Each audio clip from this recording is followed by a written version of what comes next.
Buenos días, compañeros, mi nombre es Diego Fernando Silva y el día de hoy mi compañero Duván Barreto García y yo les vamos a hablar de lo que serían los métodos de Mills.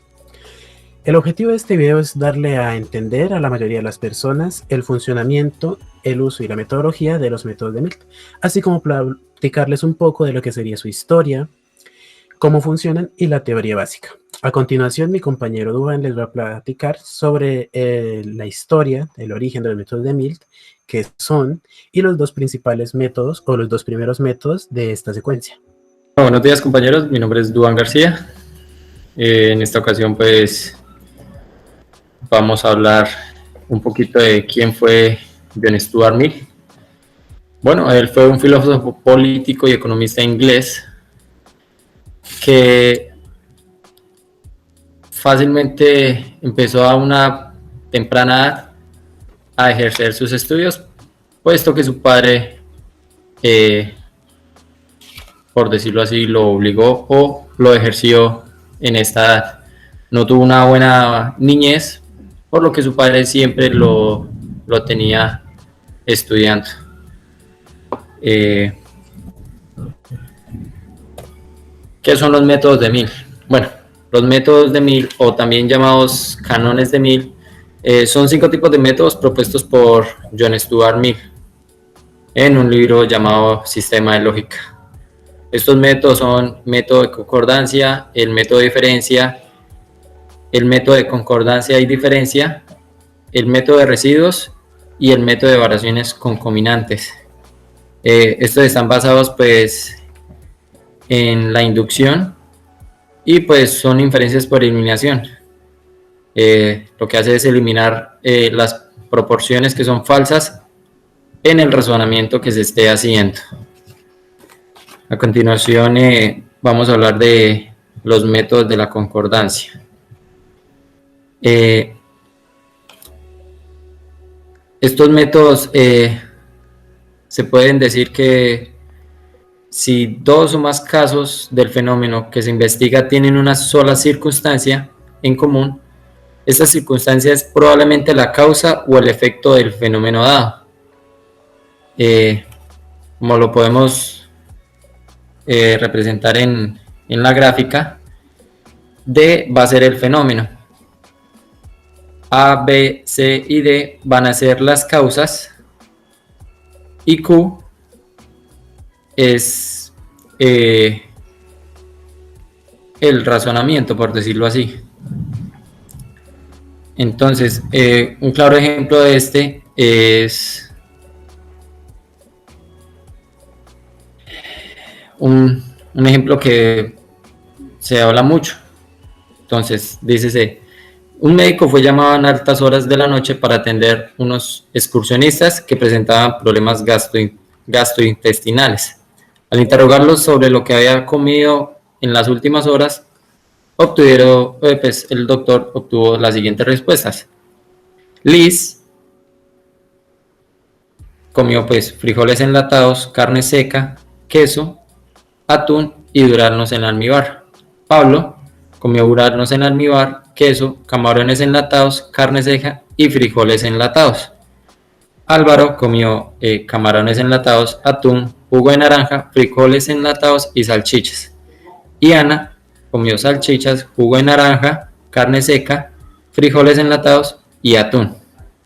Pues con estos datos el médico concluyó que la causa del problema gastrointestinal fue haber comido los frijoles enlatados. Por lo que en la gráfica lo que representamos es decir que A es la causa de Q.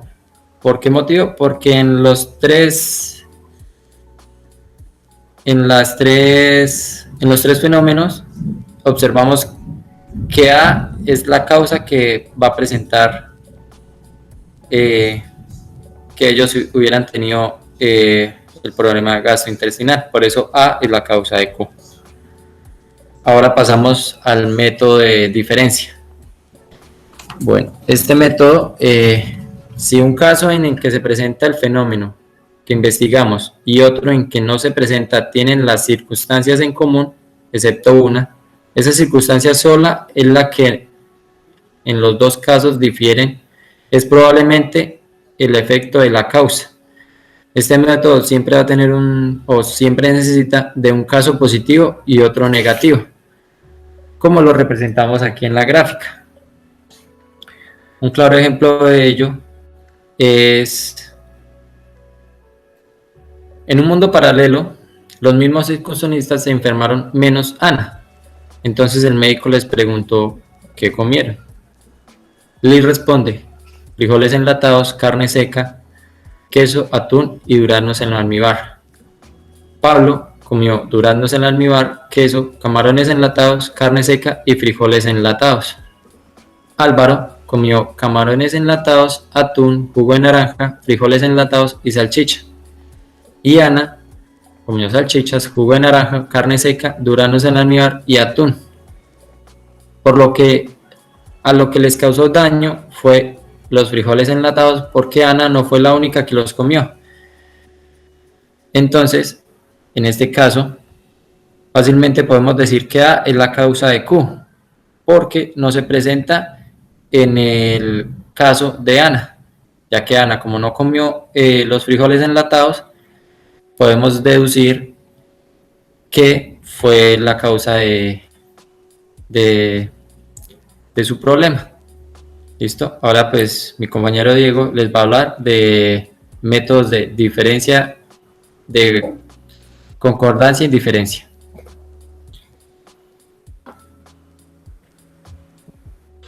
Bueno, muchas gracias. En esta ocasión me corresponde hablarles del método en el cual tiene la combinación de la concordancia y la diferencia.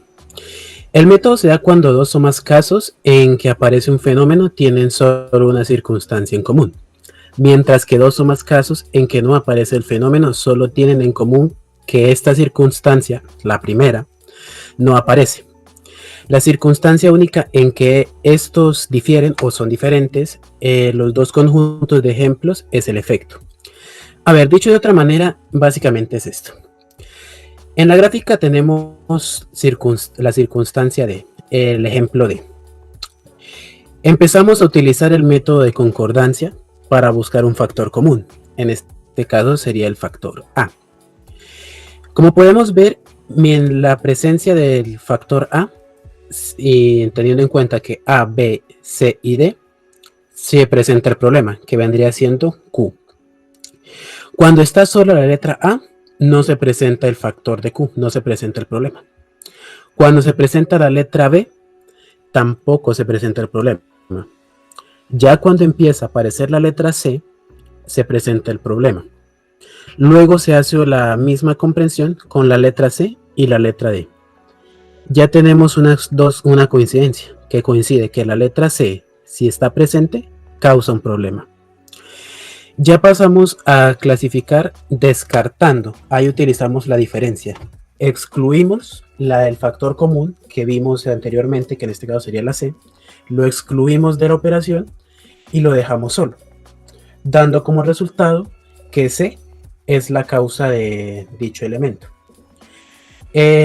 Puesto en un ejemplo, déjenme pensar alguno.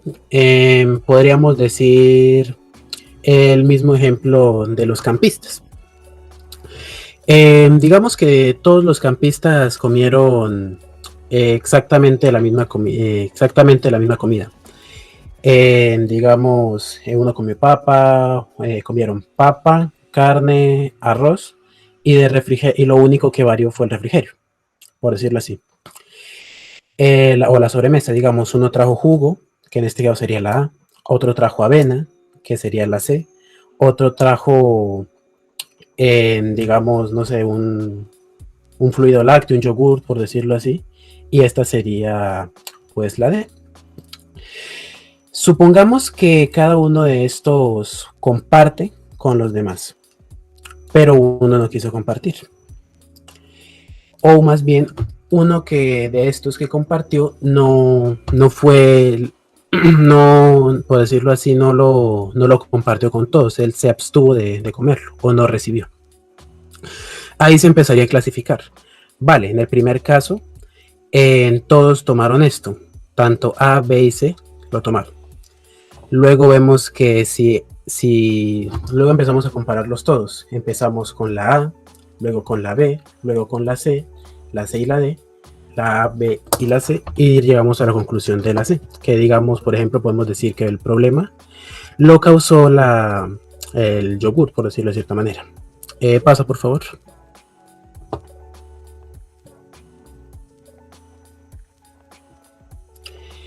El método de los residuos. Este es un método que en principio me costó entender, pero si lo analizamos cuidadosamente es un método bastante sencillo. El método nos dice lo siguiente. Cuando en un fenómeno pueden separarse algunos elementos por saber que no lo determinan, en el resto de las circunstancias debe estar la causa del efecto producido. En este caso les pondré un ejemplo bastante sencillo. Supongamos que hay algunos países X. Digamos que están... no, mentiras, digamos que somos un país, el que sea, digamos somos Colombia, pum. Colombia tiene el mismo régimen de gobierno que Estados Unidos, un régimen parecido. Estamos haciendo una suposición, obviamente no es así. En Colombia se empieza a presentar alguna problemática en nuestra economía y tenemos que plantearnos alguna solución comparándonos con alguien que no presenta dicha problemática. En este caso, pongamos Estados Unidos, la mayor potencia del país. Digamos que tenemos tres posibles factores. La primera sería nuestra lejanía. El segundo factor sería nuestro estilo de gobierno.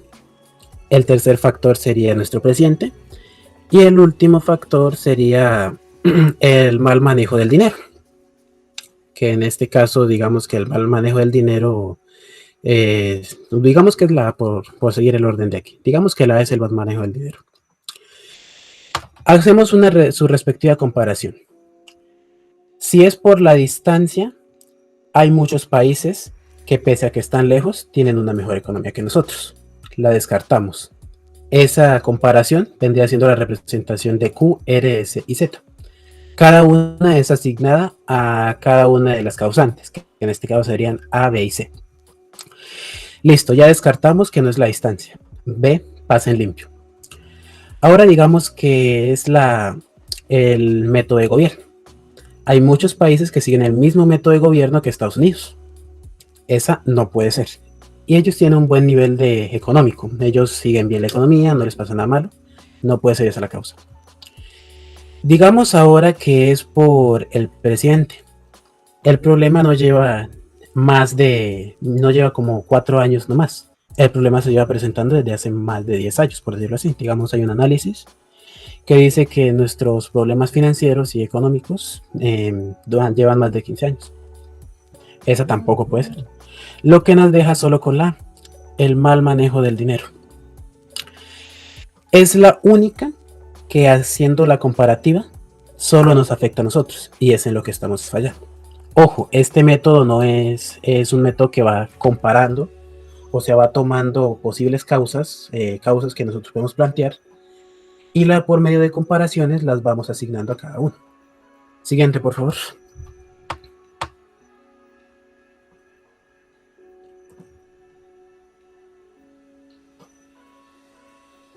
Ya para terminar tenemos el método de variaciones con concominantes. El nombre es bastante complicado.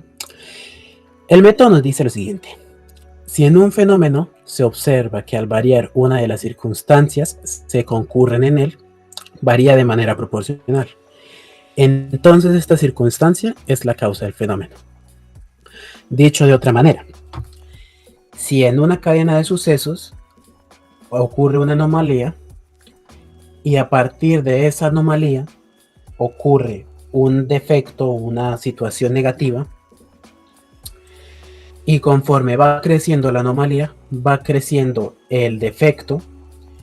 Esto quiere decir que la causa es la anomalía que surgió. En este caso tenemos una situación A, B, C y D. Y tenemos una anomalía Q. Yo los planteo en un ejercicio muy sencillo. Digamos que llevamos una vida común y corriente, pero de la nada empiezan a a aparecer una crisis de llantas. Se empiezan a botar llantas por toda la ciudad. Pum, pum, pum, pum, hay llantas, llantas, llantas, llantas. De la nada, a su vez, empieza a haber una epidemia de zancudos, o de mosquitos, llámalo X, como prefieres decir. Se empieza a considerar esto un problema de todos. Que hay muchos mosquitos, que no sé qué, que no se paran. Listo. Pasa una semana. El número de llantas ha ido aumentando y el número de mosquitos ha ido aumentando. El gobierno ya tiene que poner su ojo en esto. El gobierno posiblemente vaya a pensar, de pronto se debe a que los ríos están aumentando, se están creciendo los ríos. De pronto se debe a que, no sé, hay gente que está trayéndolos de otro lado. O si no, por decirlo así, digamos, poniéndolo en términos más fáciles, la primera causa sería que el río crece, digamos que esa es la B. La segunda causa es que se están botando muchas llantas, que digamos que es la A. Digamos también que están que vienen los mosquitos de exportación de un avión. Esa sería la C. Y que otra, por decir algo, que directamente que los mosquitos han estado aumentando su índice de natalidad, que se están reproduciendo más rápido. Por sí solos, sin influencia humana, que esa sería la D. Ahí ellos irían pensando, no se ha ido aumentando ninguna dificultad en los otros factores. Pero conforme más llantas y más llantas se siguen dejando afuera de las casas, o se sigue aumentando el número de llantas, está aumentando el quedeo de zancudo. O sea, que cuando A aumenta, Q también aumenta. O sea, cuando el productor de la problemática aumenta, la problemática aumenta. Y viceversa, si la problemática aumenta, el productor de la problemática puede llegar a aumentar. Se debe a que el productor siga aumentando. Básicamente es eso. Para terminar, me gustaría dar una pequeña conclusión. Los métodos de Mill son una metodología para llegar a una conclusión a base de suposiciones o causas, como le vamos a decir. Este es un método, pues sí, bastante útil, lo podemos aplicar en la vida diaria, requiere de un análisis bastante profundo, pero no es un método perfecto. En el método se puede fallar en X cosa, puede suceder que fue una casualidad que se haya dado eso, que no es como tal el causante fijo y que luego aparece un segundo causante. Es un método de razonamiento, por decirlo así, básico, entre comillas, básico, pero que sí funciona de manera determinada, pero no es absoluto. No puedes llegarse a una conclusión definitiva a base de suposiciones. Siguiente. Bueno, muchachos, eso ha sido todo. No sé si mi compañero Juan tenga algo que agregar, algo más que decir. No, pues eso sería todo, compañeros. Espero que este video les haya gustado y que pues puedan aplicar estos métodos en la vida. Como les dije a mi compañero, son de mucho razonamiento. Entonces, espero les haya gustado. Vale, entonces muchas gracias por el video y si Dios quiere nos veremos en una próxima ocasión. Chao, chao.